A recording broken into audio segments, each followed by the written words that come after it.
right. What we have here is a story of a comedian who got a big break on Saturday night on Saturday Night Live. She was allowed to get up and do what appears to me to be a honed stand-up bit that she may have been doing in clubs. I think it was kind of shoehorned in there, crowbarred in there. I think it was. Leslie Jones is her name, and Leslie Jones is a writer. She's on the writing staff at Saturday Night Live, and also apparently a comedian that's been sort of kicking around a little bit. Okay. Young woman of African American descent. Okay. And what's interesting is everybody in New York, the press in New York is just kind of picking up on this because apparently on Saturday night when it happened, there was some outrage on the Twitter sphere, but not enough people were watching Saturday Night Live to really give a crap about it. Well, that usually happens, though, doesn't it, with the Saturday Night Live skits that become controversial? Even when Sinead O'Connor ripped up the picture of the Pope 20-some years ago, it takes a few days for most people to find out and talk about it. Yeah.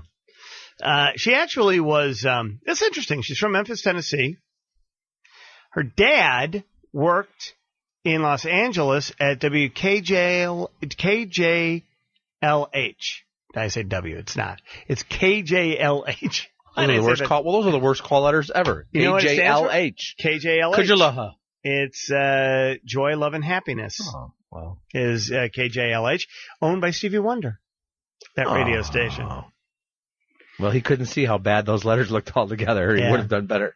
So we hear it. She's a large woman. She's like over 6 feet tall. She played basketball in high school and I believe also a little bit in college. And I give you her bio for a reason here. Okay. Because she's large and athletic, which is the bit that she's doing, which is why I know this had to be a stand-up bit, because it works if you're standing up. It didn't really work while she was sitting down. Yeah, she got to keep telling us that she was big, right, in the bit.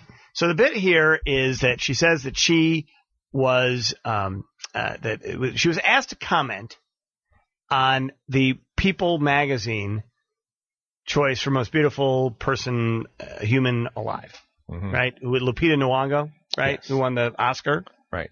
From 12 Years a Slave. Ironically enough. And so Leslie Jones then says this. The way we view black beauty has changed. Look at me. See, I'm single right now. But back in the slave days, I would have never been single. I'm 6 feet tall and I'm strong, Colin. Strong! I mean, look at me. I'm a mandingo. Wow. Okay. All right. Now, she's trying to make a point, but then it goes this way. You're not saying you'd rather be a slave, right? No, that is not what I'm saying. I do not want to be a slave. Hell, I don't like working for you white people right now, and y'all pay me. I'm just saying that back in the slave days, my love life would have been way better. Master would have hooked me up with the best brother on the plantation. And every 9 months, I'd be in the corner having a super baby.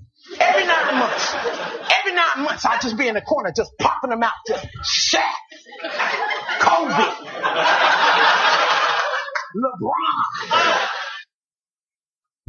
And she goes on to say Sinbad, which was the laugh line there.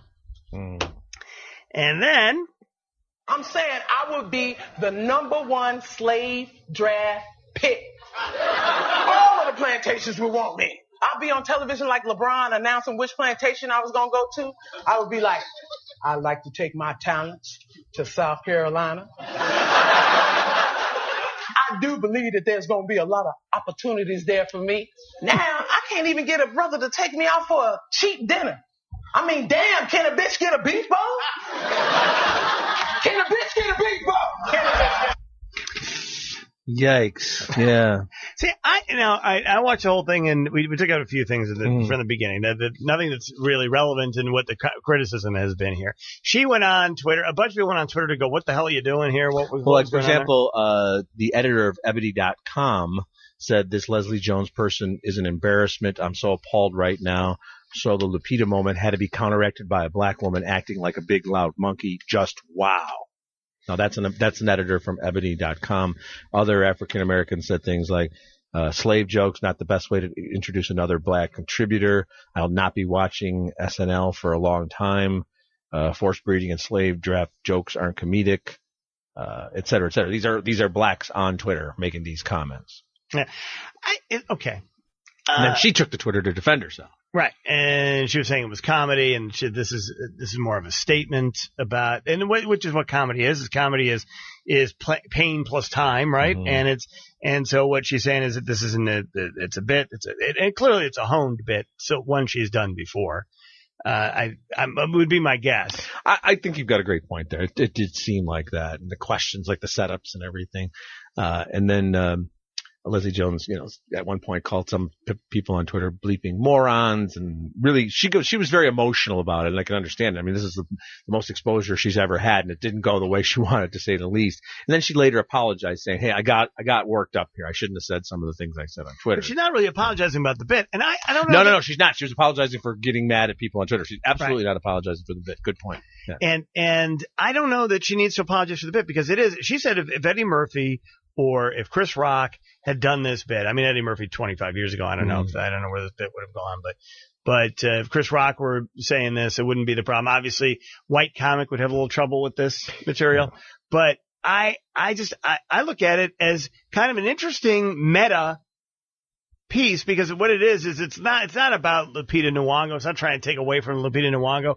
What it's doing is it's shining the hot light of comedy on a bizarre circumstance, right? What she's doing is she's taking something that is obviously very sensitive. She's going right into that hornet's nest, and she decided she wanted to make it something funny, and she's being the brunt of her own joke, right? And it could, like you said, the meta thing. It's sort of like when Andrew Dice Clay would say, "Look, I'm playing a character." Sarah Silverman is in some ways playing a character. Gilbert Gottfried. These aren't the views they actually have that they tell these jokes in.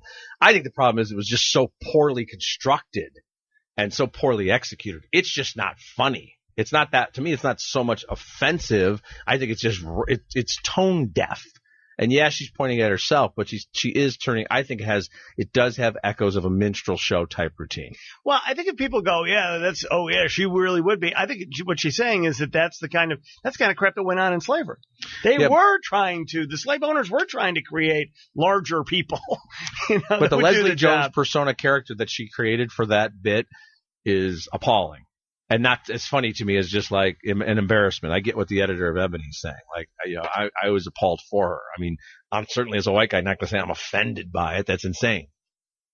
I just think it's a routine that I believe, and this is just my conjecture, Ro, that Saturday Night Live came under a lot of criticism for having no black cast members. Remember, Kerry Washington had to play all the blacks in a bunch of sketches. Yes. Then they hired one. Now they hired a second black female as part of their team. I still don't think there probably aren't a whole lot of black producers, senior level editors, maybe none. I don't know at Saturday Night Live, but I gotta think that some people probably thought maybe this isn't a good idea, but nobody spoke up. That's my guess, and told her, this might not be the way you want to go. I think somebody could have helped her. She's a novice at this level, and it to me it was just a tone deaf sketch. It should have never seen the light of day. 591-8900.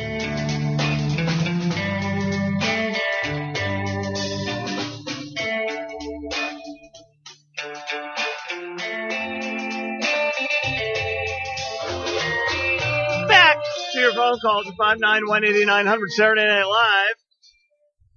Enduring some criticism. It took till Tuesday for people to get worked up in a lather over this. Leslie Jones, who is a writer and a comedian, did a bit about being a slave on Weekend Update and how she would be the number one slave draft pick because she's large. Can a bitch get a beef bowl? Is that the catchphrase? That was the catchphrase. My line reading isn't quite as dramatic as hers. Because she wanted a fast food meal because she can't get a date. All right, to the phones we go. 591-8900. Carolyn, you're on WOLS. Hi, Carolyn. Hi, how are you? Good. Well, I was just calling because I know Roper was saying it was tone deaf. Well, I saw it actually, and I thought it was hysterical. It reminded me of the old Saturday Night Live when they would push the envelope and be irreverent and, take something that was really kind of an issue and and make comedy out of it. Yeah. I thought it was Go funny. after it. Yeah. Well, Caroline, comedy's subjective. You're not right, and I'm not wrong, and I'm not wrong, and you're not right, or something like that. I think he said you were not right twice, but that's all right. Did you catch that? You know what, Caroline? I think that because comedy has to be fearless, right? Now, not all comedy works, and sometimes I think like Gilbert Gottfried, dear friend of the show, his whole thing about the people floating, in Japan and that whole deal was stupid. Now, also not realizing that Geico had a lot of business in Japan, and that was going to get Aflac had a lot of business in Japan that was going to get his duck fired. But I just think that, and it's interesting. Saturday Night Live is standing by her. They're not, because they okayed it. They knew what it was that she was going to do. She did it in rehearsal. I mean, people don't realize this, that Saturday Night Live has a full 2-hour rehearsal, and they cut bits down to 90 minutes, and they make decisions about stuff in the 8 o'clock rehearsal that is not going to run in the 11 o'clock show. Studio audience and everything. And look, Caroline, you make a great point. And if it's, if you thought it was funny, and I agree. I think they used to push, the envelope more back in the days. Right now, Louis C.K., who might be the best stand-up working on the planet right now, in his latest special, he does a whole thing about how he hates the N-word. But his point is that he hates the N-word. And then he starts to use the word. And he says, and he goes, I don't hate, I hate the N-word. And he does a whole thing about how that's, infantile for us to do that. And it's like, man, you talk about gutsy. Yeah. Yeah. Well, I mean, definitely. that is where she's going with this. All right. Karen, you're on WLS. Hi, Karen. Hi. I'm African American. Mm-hmm. I watch Saturday Night Live on a regular basis, and I am offended. I mean, first of all, look what it took to get a black woman on Saturday Night Live in the first place. Right. And then she has to come on and call herself that. Slavery is not Well, she's, funny. by the way, not Just like the Holocaust is not funny. this. And so just juxtapose that. It's not funny. Certain things are not funny. Master raping black women, that's not funny.